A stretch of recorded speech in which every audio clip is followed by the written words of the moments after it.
So, hi guys, dito, unang ginawa ko guys is itong server. So, yung server, naglagay din ako ng itong home router, tapos itong switch, tapos PC.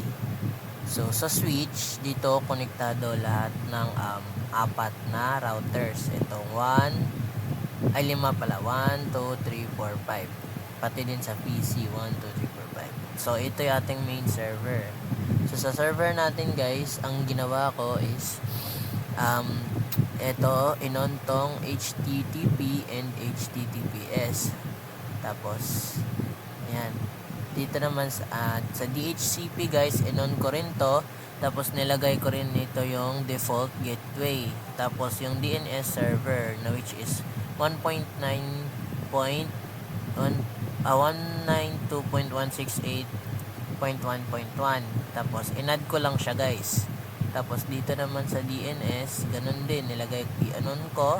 Tapos, nilagay ko dito yung aking IP config. Tapos, yung address. Okay?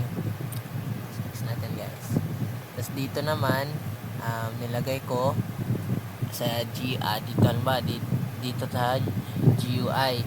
Tapos sa status guys, automatically makalagay na yung mga IP address nila. Yan. Tapos dito naman sa PC, ang ginawa ko na guys is sa DHCP yan, inon ko yan. Pati sa IP config. Yan, sa IP config meron na din lahat. Tapos dito tayo X natin guys. Dito tayo sa So sa ginawa natin ganun guys, lalabas na yung Google na like ganito guys, google.com. So lalabas na yung image ni Google. Ayan, ito po ang ating final project. Ayan po. Ayan. So thank you guys for watching. Hope you like it and you learn something. Thank you.